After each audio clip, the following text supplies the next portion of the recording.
I came in, and he gives me a little suitcase made out of paper, and it had a uniform and some comb and brush and toothpaste. And so I got into a uniform by then. And from Frankfurt, they lined up a whole group, and they put us on a train. It went up north to Stalag Luft 6. Okay. That was the one. It was a fairly new camp. Had 4 loggers. I think I was number 1. I really don't remember those details. And we rode a regular train, handcuffed 2 guys together, and we went up the Rhine, had a view of all the castles. Other normal people Must have sitting been very around. nice. Yeah. This guy has a big loaf of bread, and he cuts a slice off and a salami. And I didn't have much of an appetite then anyway. But they finally got us up into what they used to call East Prussia, and Lithuania, Estonia, and the 3 groups there. They were for the Germans anyway, and it was a captured country. So they unload us there, and we spent, I don't know, maybe 6-7 months. Some guys kept logs, I never kept anything. Just my memories. And we had one guy get killed. He was in charge of the laundry. And they close up at night, and for urinal they have a big tub at the door. They lock us from outside. And he was in charge of clothing. And I don't know how he got out, but the sun was up and everything. He walks across the parade ground to the toilet, comes back, and the guard shoots him dead. Sounds like there's no reason. I don't know why. We had one episode at Stalag 4 where 2, I think a Focke-Wulf and one of our fighters were tangling everybody's. I was trying to get a little sunshine in the winter. I had hung my blankets out on a line. Of course, we had fleas. They were like little shrimp. And I pop them all, you know. Yeah. Later on, it got worse. A lot of guys got the typhoid stuff. What is it? Typhoid, TB. There were bugs. What the heck did they call them? They had a stripe down the back, and they carried typhoid. Mm. And the Russians had that, and infected a lot of guys on the road that we had.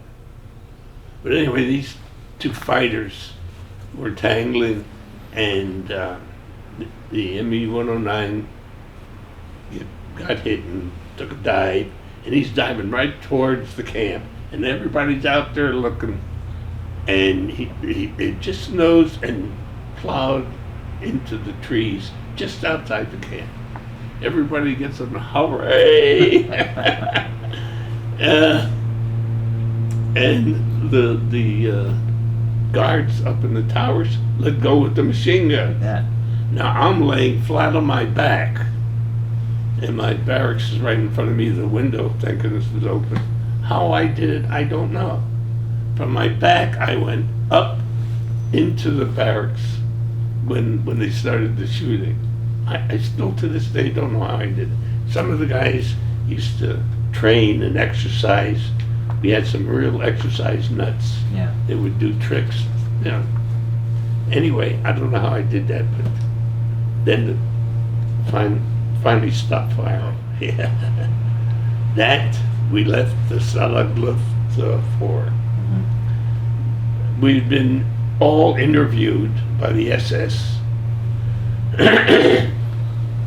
And they had cards on, they kept records of everything. And what they wanted to do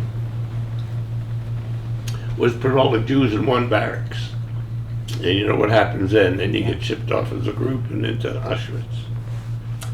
So we were pretty well organized by then because we had the second lager that had the English from Dunkirk. And so they had their own lager. And they educated, we had a group commander, we had organizations, escape committee. I donated all the 6 slats I had for my bed. I stole some barbed wire. I took off the barbs, and we had that little stove. I would eat up the wire, burn holes in the side, and I strung the wire in to hold my mattress. Wow. They would come in and inspect. We called them goons. Yeah. Goons up! And they never spoke. But we had bribed some of them. We had escape kits. Some of the stuff came in baseballs. There was one guy here who was an excellent carper. He made these boards, what do they call them? There's a game you play with cards, and you eggs. I don't know. I know what you're talking about. I can't think of the It doesn't name come of to me either. Cribbage? Cribbage, yeah. Okay. A lot of guys played cribbage. He designed inside these cribbage boards. You couldn't tell the difference. Radios. Well, we're not calling it radio. It was a little crystal set. Mm-hmm. But we could get the BBC. And every day we got BBC News verbally from barracks to barracks. And we had a section like that. We had kitchen people. So we were pretty well organized. Anyway, he was a tech sergeant too. He argued with the German, blah, blah, blah. Okay, we're coming back tomorrow. Tomorrow never came. We packed up and left. Now, while we were in 6, we were supposed to, as a prisoner of war, get 1 box a week, about 11 pounds. You would get fat on it. No, powdered milk, powdered coffee, margarine. It was the first margarine. We used it for candlelight. It was so bad. I said I'd never forget the name, but now I can't bring it up. Maybe later. And we used to use our belts. Some of the guys had belts that we'd stick in, web belts, into the grease, and it would act as a candle, do night work. So we were supposed to get this weekly, never ever.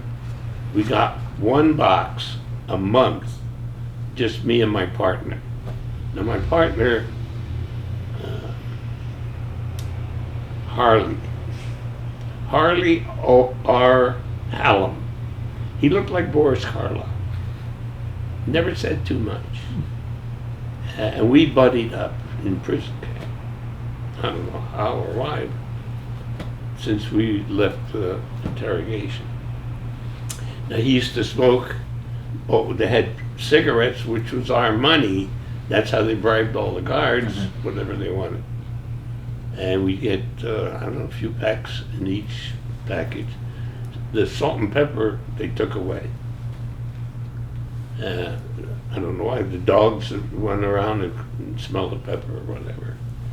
And he used to smoke, and he would just, I think like the French, they let it hang in their lips, and they kind of breathed it in slightly. That killed him. But he was built, he had arms on him like my legs. Wow. He was an ore miner. He used to tell me, he didn't talk too much. It got to the point after 4 or 5 months, I could read his mind, he could read mine. We knew what we wanted, and there wasn't too much conversation.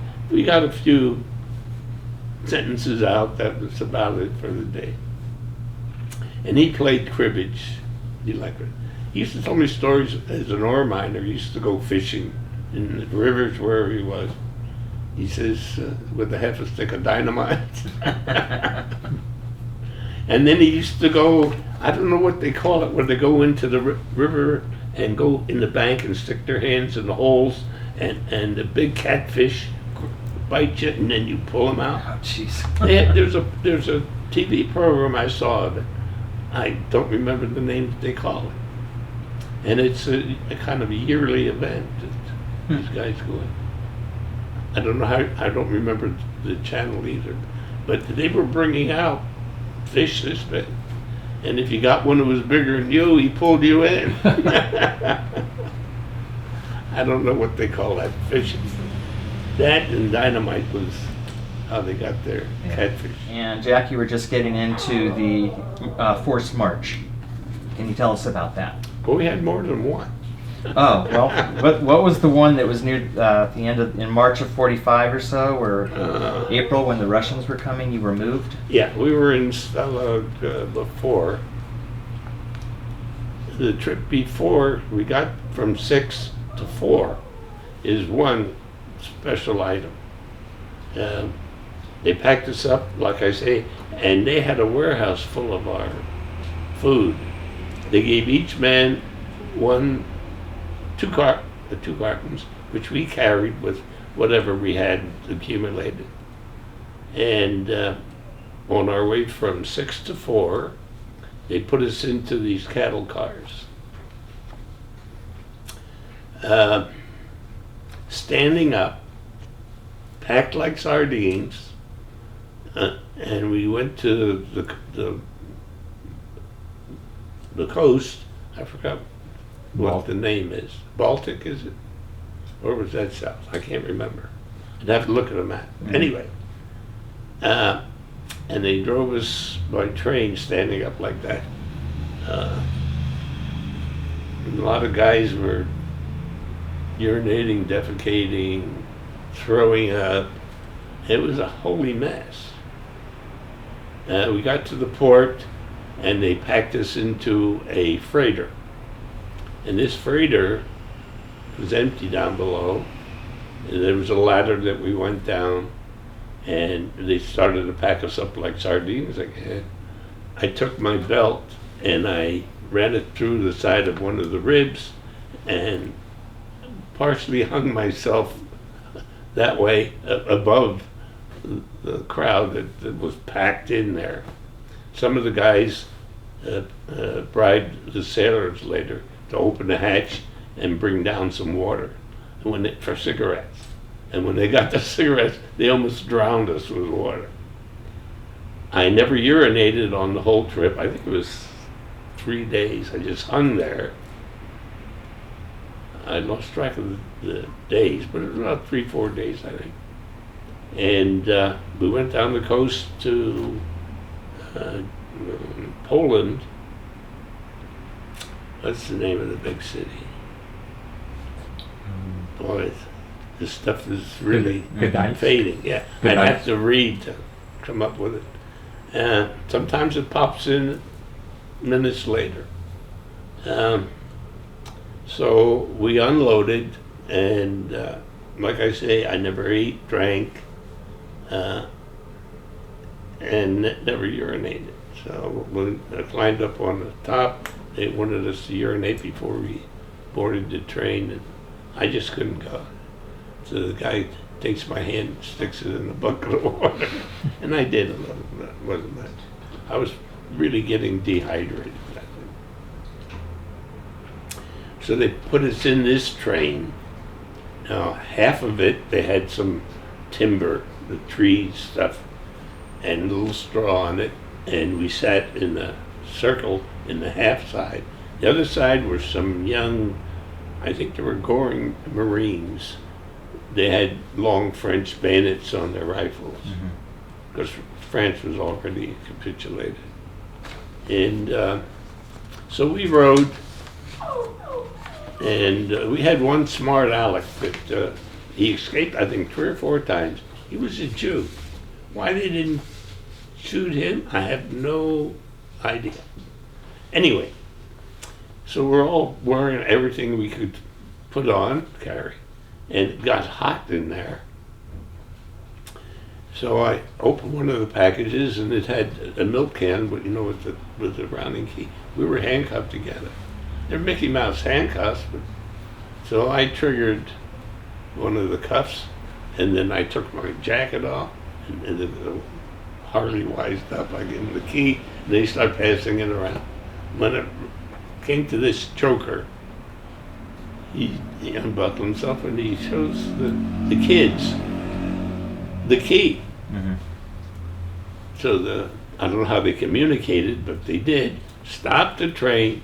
They want to shoot the whole bunch of us. There's maybe 50 in the train.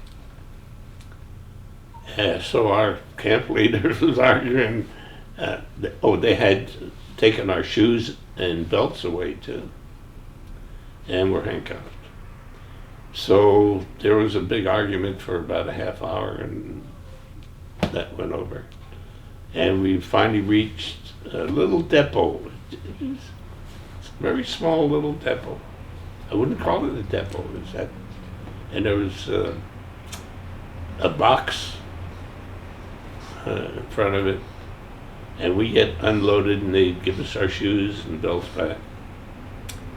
And then they lined us up in front of this major or colonel, I don't know what he was. And he starts talking in German to the young Marines. And make it short, these are the killers of our women and children. He had a little Austin looked like that he got in, and he really harangued these young kids. He steamed them up pretty good. And so we got lined up, and we're starting down a dirt road. It's all trees, can't see anything. We don't know where we're going, how far it is. And then he made us go, not in marching, but out of cadence. Now you know how that goes. It's like a seesaw. And guys were falling down. So he's riding in this little Austin, and he's hollering at the kids, make them run, stick them. I told Harley before we started that speech, I says, we're going to get help. So we were kind of prepared for that. So I don't know how, I never got the figure. I think it was probably 1.5 miles, 2 miles, that we were out of cadence going down this dirt road. Guys were dropping everything on the road they couldn't carry. And one guy, I think he got about 40 stabs in the butt. Mm. That was the figure I got in him. And so finally we made a turn, and I could see a camp out there. I held on to everything. And we went into a big interrogation building, and they took our, like fools, never ate any of that stuff when they gave it to us. They took away the packages and stored them somewhere. And then one guy felt me up and down. He's the only German that whispered in my ear, I'm sorry. Wow. I mean, I almost fell over. But he was doing his job, you know. So then we lined up in Stalag 4, and then the Russians kept coming. We stayed there about 5-6 months, I don't know. I forgot the time. And they said, we're going to go on a march. So everybody packed up what they could carry, and by that time I had accumulated 2 pair of pants, 2 shirts, and an English overcoat. Mm-hmm. So they marched us out of the camp, didn't know where we're going, and we walked from daylight to dusk. My calculation was almost 800 miles. And it wasn't in one direction. It was up and down and back and forth. Sounds like they really didn't know where they were taking you yet. They were just keeping us, and the word from the commander said, do not try to escape. It was easy to do it.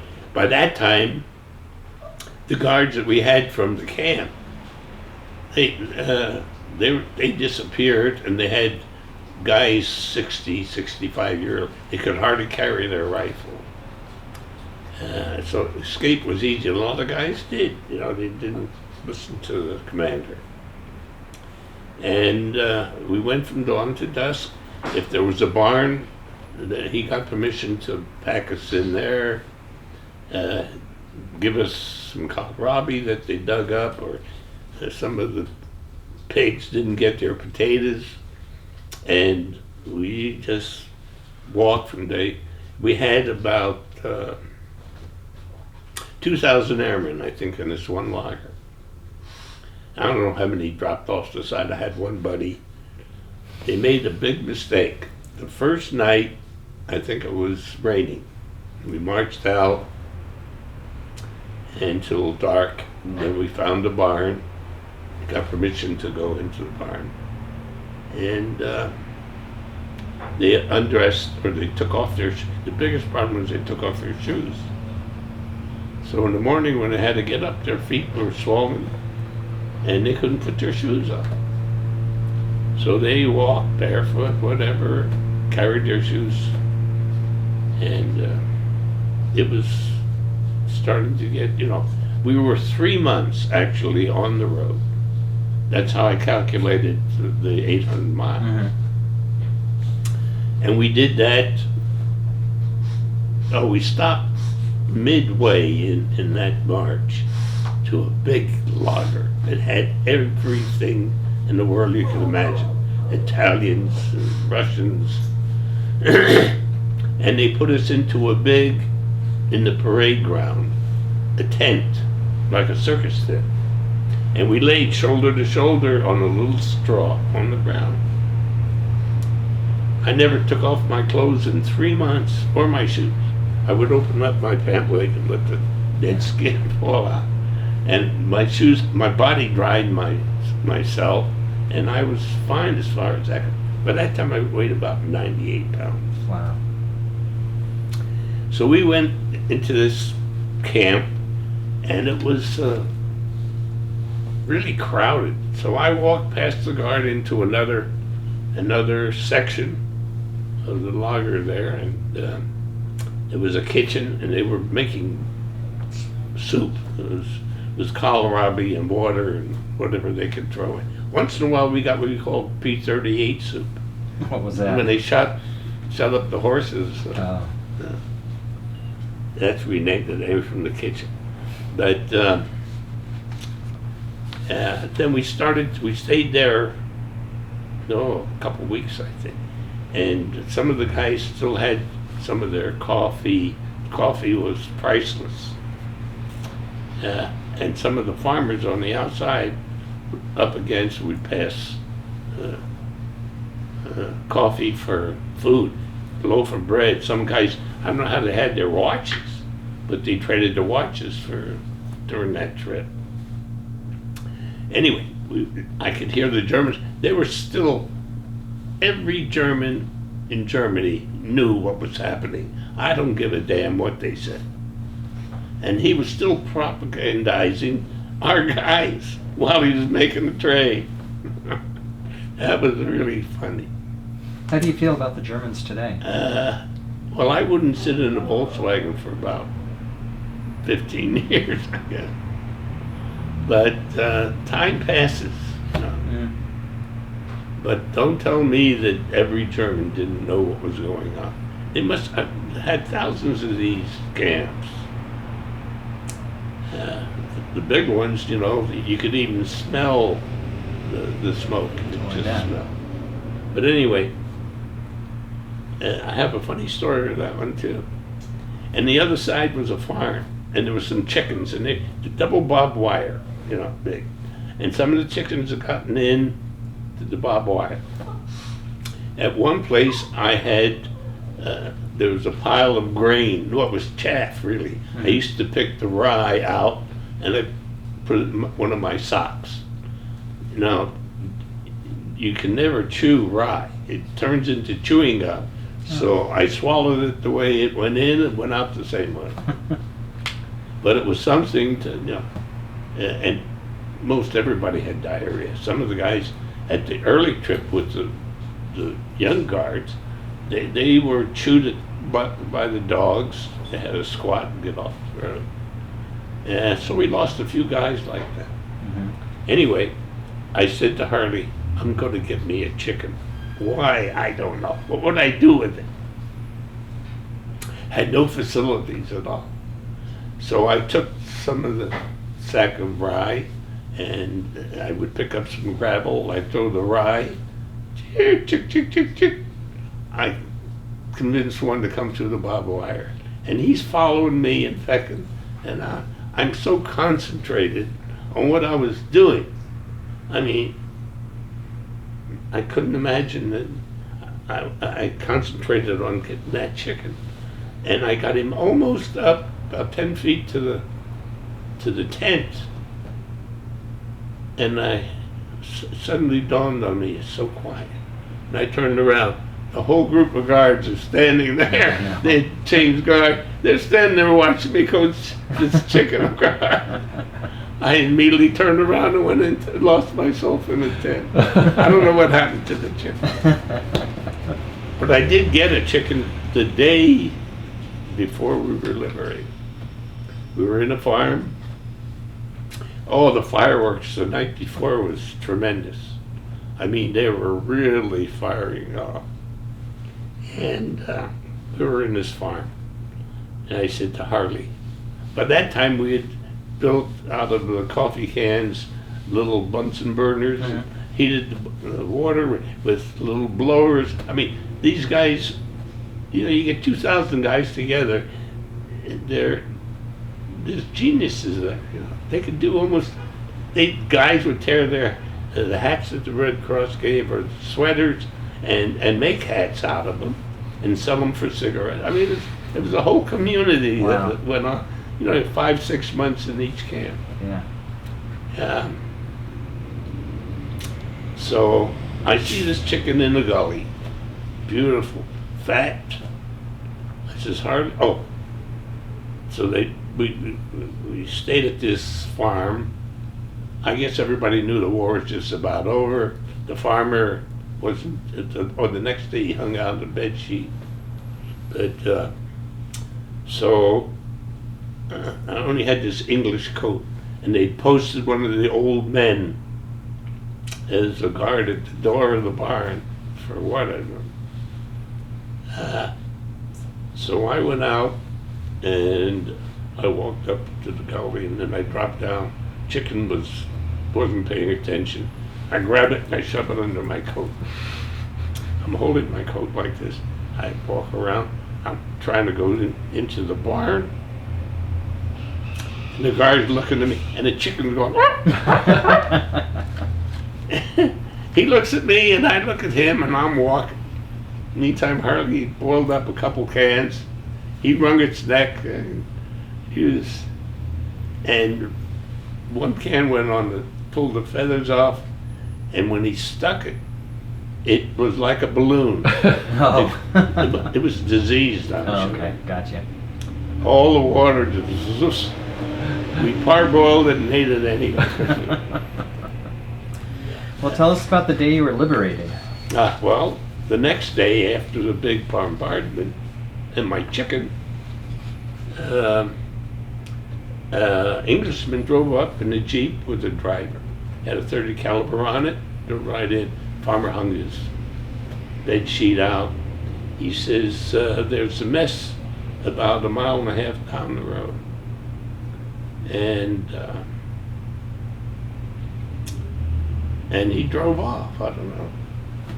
So, I forgot to tell you, I accumulated at that time a Mauser from one of the guards. A couple guys, I think, they took some of the bad guys behind the barn. I don't know. That was the rumor. this goon that used to come in and curse at me in Russian. He was a big guy, and I think somebody whacked him. Not that he didn't deserve it.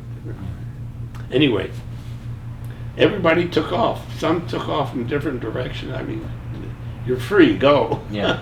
Most of us went down the road, and we found an abandoned truck that you walk into, walk like they used to make the bakery deliveries. Remember those? Mm-hmm. Yep. And one guy got it started, he jumped it, and some of us piled in. We were going down